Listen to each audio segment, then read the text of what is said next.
Hello everyone, welcome to today's video. I'm not gonna lie, it's been a while since I filmed. I think it's been like 2 weeks now. I have a story for you, okay? It was the end of the summer.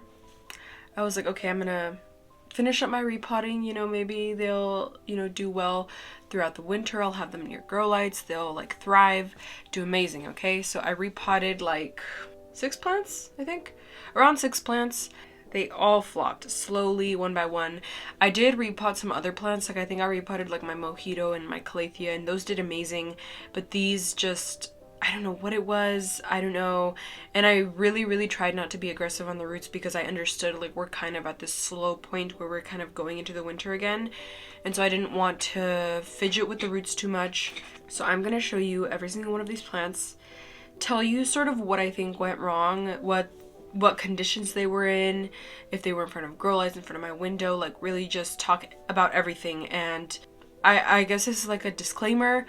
I'm not asking for advice, so please do not give me any advice below, because usually when it's unwanted advice, it's in a controlling sort of manner or in just a rude manner, and I really don't need that right now.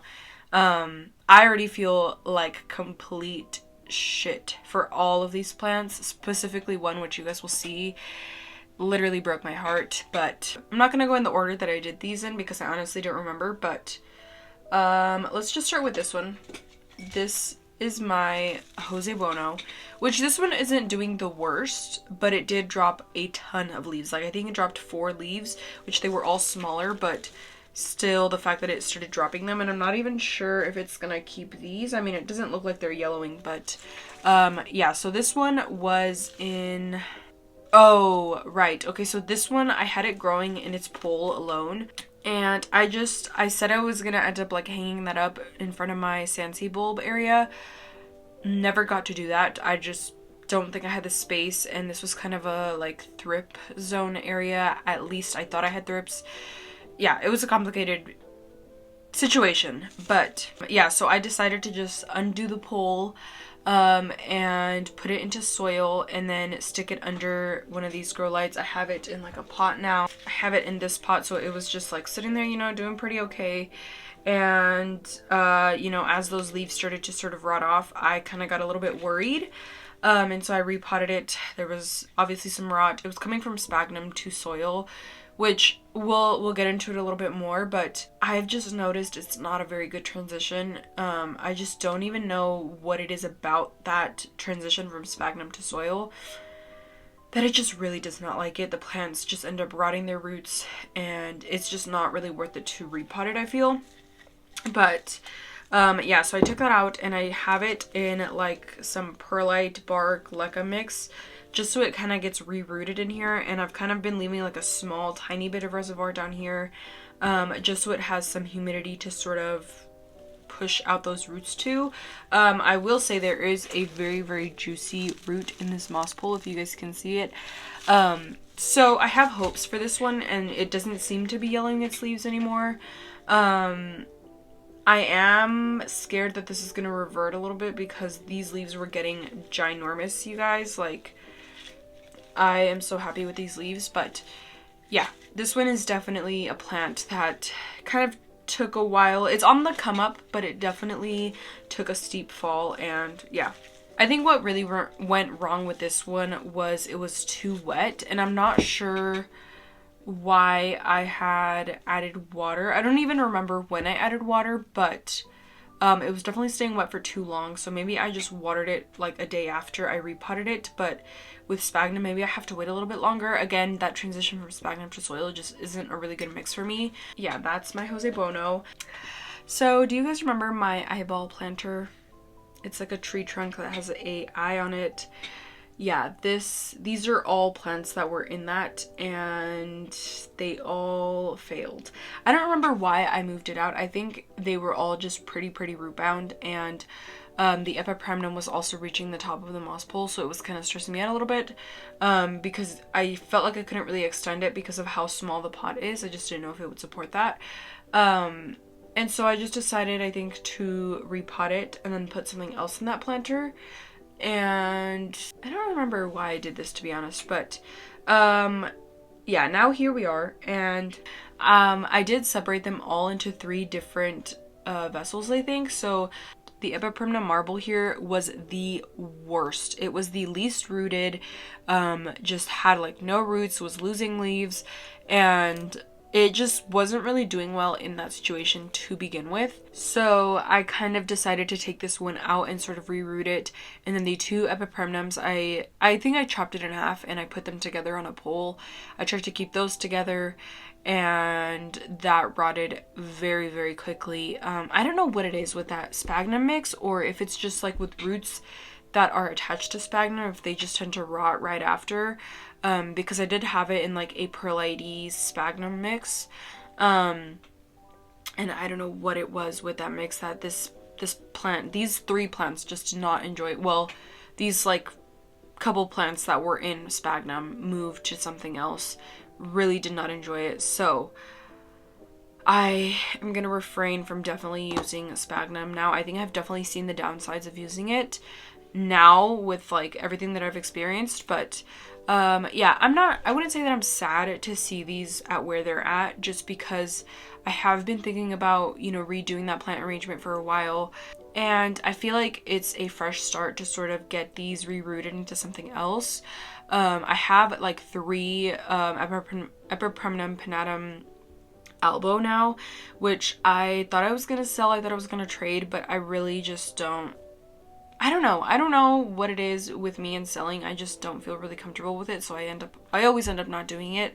I honestly, the one that I'm most sad for though is definitely my variegated heartleaf philodendron. This thing grew so amazingly, and with all of these, I had trouble rooting them when I first got them. I think specifically it was like it was for sure the Epipremnum marble, and then I think there was like a Rio cutting that also ended up dying off because it just wasn't rooting. But with that experience, I definitely wasn't giving them enough conditions to thrive, and so with these, I have them right under my tuberinus on this top shelf. They are getting the most light that I could possibly give them, besides like obviously my natural light, but with it, you know, with our temperature sort of lowering and the days sort of getting shorter, it's harder for me to feel comfortable putting things on my windowsill and expecting them to do okay. So yeah, I would say the thing that went wrong with this one is just the sphagnum again. I feel like that is just the common factor that I've seen with most of these that were in sphagnum and moved to something else. They just do not do well after that transition. And I don't know what it is, honestly. I really don't. I know that sphagnum is just generally not a good substrate to use, but yeah. Anyways, moving on, another sphagnum example. I don't know if I showed it on here. I believe I did. I had a Frydek that produced one of the biggest leaves it's ever given me. It like moved from sheath to caterpillar. It was in such a good place, okay? It was amazing, had the best roots. It was just in such a good place for what I have experienced with alocasias. It was just such a monumental moment for me, I guess. And here she is now. Yeah, so this one was drying out a lot, and it was in a pot that sort of curved in. It was kind of like a ball glass vessel, and I was like, yeah, I should definitely take this out. And I think I also felt comfortable enough to size it up, which I think that for alocasias, leave them in small pots for as long as you can. Alocasias are definitely not the type to like want a lot of room in their pot. I've definitely found that with alocasias, they tend to have a really small pot compared to the foliage. So that's just something that I should have thought of before I repotted it. And so I repotted it from like a small vessel that it was like probably this big and about like this wide. It wasn't too big. Into like a bigger, taller vessel. Oh god. And it just all went downhill after that, which alocasias are very, very, very temperamental. As soon as you touch the roots, as soon as you move it into something it doesn't like, it will let you know. And this one definitely let me know. It dropped all of its leaves. I am left with like one leaf on each stalk. and it dropped like one of the newest leaves that it had gotten, which was the big one. And this leaf didn't even completely unfurl, and it still isn't really completely unfurled. And you guys can see down here, it's kind of starting to yellow off or fade off. So just overall not a good experience. And I think that from now on, I have learned my lesson. And now I just have it in Leca, which it is rooting amazingly for me in Leca. I don't know that I want to keep it in here. Another thing that I realized I sort of did wrong is I moved it from a really Leca heavy pond, like it was just really airy, but it also still had pond in there. And I moved it from that into like straight pond. I don't think I really put Leca in that one, which I think that I'm going to note for the next time that I repot this, because I don't know that I'm a fan of like growing in complete Leca. It doesn't look aesthetically pleasing to me. It just kind of looks bland. I don't know. I just don't like growing in Leca. Although Leca and pond are kind of the same, but I feel like pond just for me looks aesthetically better, I guess. And so I think that when this starts to sort of root up a little bit better, I will try to sort of, or maybe I'll just let it root in here, you know, for as long as it needs. And then when I pot it into something else, I will move it into something that is pond with a lot of Leca. But yeah, this one is definitely coming out of its, you know, downfall, but it's still a very sad moment for me. But with all of these, I wouldn't say I'm like happy for the opportunity, but you know, the opportunity kind of just fell into my lap, and I'm excited to sort of learn how to make these a little bit better for me.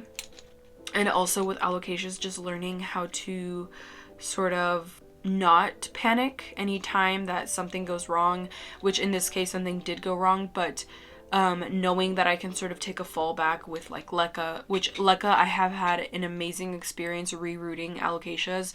Anytime I try and reroot Alocasias in water, they just constantly rot, and it just has never been a good experience. It's just always rooting and rotting and just like back and forth between those two. And with Leca, I think I have had one of the best experiences with like the rootage on this. The thing that I can note that went wrong with this one was definitely moving it into something that's a lot more heavier, but also at a time where it just wasn't good. Like this is already temperamental on its own. And so me repotting it in a moment where there isn't a lot of heat or humidity, the days are getting shorter, which this doesn't sit by my window. It sits in this lower shelf, which has definitely taken a giant hit on those temperature drops. It is a lot colder down there now, which I tried to keep my heater on, but right now it's not really the like time to really turn your heaters on, because it's not completely cool, but it's not completely hot either. It's kind of just a weird mesh. But yeah, so I think that maybe during the winter, like full-on winter, this will definitely enjoy it down there a little bit more. I think I've definitely learned my lesson with this one. Do not repot your Alocasias if you don't have to, which I think I'm gonna grow it in this vessel for now, just because it goes straight up. There's no like, it doesn't like go inwards or close up towards the top or get smaller in any way, besides like these little ridges, which I think should be fine. I am probably going to leave it in here for as long as I can. I don't care if I have to water it like 3 times a week during the summer. I will do that if it's needed. Just because I sort of want to see this.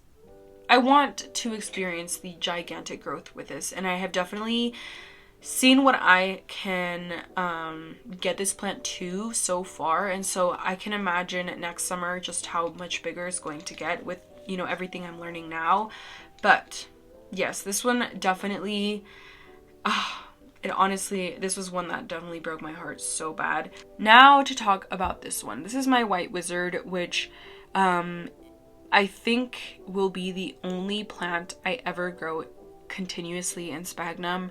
I tried to move this out and it had so many roots, you guys. Like the roots were amazing on this thing. Moved it, what did I move it to? I think I moved it to soil, and all the roots rotted. So Another one of those that just was not a good experience with soil. And I have tried rooting these in water. It just never really roots for me in water. And if it does, they're just kind of really mediocre roots. So I always tend to put this in sphagnum. Maybe I should actually put it in perlite. I think I have tried perlite with this, but we'll see. Or maybe I'll try leca just because I want to refrain from using sphagnum. Sphagnum is not your friend. If you grow in sphagnum, I'm sorry, but I feel horrible for when you need to move those out. Just because, at least for my experience, it has been a downhill battle every single time. And you guys can even see the what is it called? The reversion of size, I guess. Which, I mean, this has more variegation, but it's definitely a smaller leaf size. And this one is one that I've been struggling with for so long. I just don't even know what to do with this. I, was hoping to sort of get it on a pole, start to see it size up a little bit, and it just, it's not happening, you guys. I don't know what to tell you.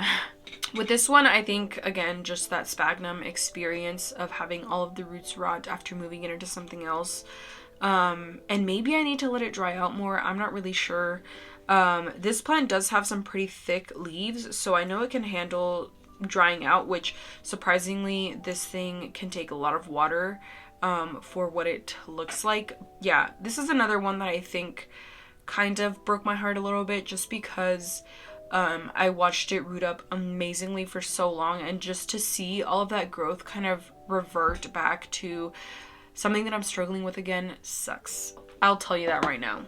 Now this is a orchid that my boyfriend got me a while back, and if you guys saw the video before of what this looked like, you know how far this thing has fallen. And I've repotted this twice now. So I've repotted it into leca, and then I tried, the roots slowly started rotting after that. I moved it out into water, I think, and then after that I tried soil. Soil did not do well either. So this plant I just don't really know what to do with, if I'm being honest. I think that I really just need to get a chunky mix going on for this one. I think it might also have to do with the roots that I have. The roots that I have aren't grown in like a very moist environment, I guess. Like right now they are because I switched it to this, but before it's hard to explain. I had a bigger cup and the water level was way below, so they weren't even like anywhere near the water. They were just kind of feeding off of the ambient humidity, and it's just kind of hard to move roots that are so delicate to overwatering already, and then also they're like air roots, so it's just kind of complicated to move it to something that's like chunky. I guess I just have to like really amend that soil and get something really chunky. Maybe I'll like try and get some orchid bark or something. Yeah, this one is back in a cup, back, rerooting.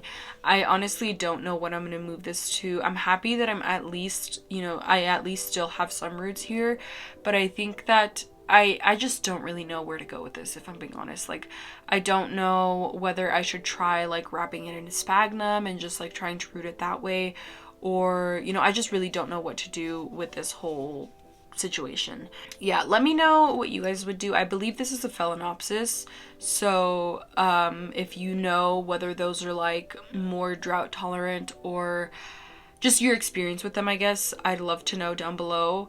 Yeah, this one is definitely one that I am like trying everything to save, and I can't really tell you what went wrong. Oh my god. I can't really tell you what went wrong with this one. Oh my god, that is such a tongue twister. I can't really tell you what went wrong with this one. Okay, whatever. Well, we're just gonna move on. You get what I'm trying to say. I don't know. I don't even remember where I was going with that anymore. Oh my god. Okay, moving on. So this last one, guys, please don't scream at me. I already feel the pain. Okay.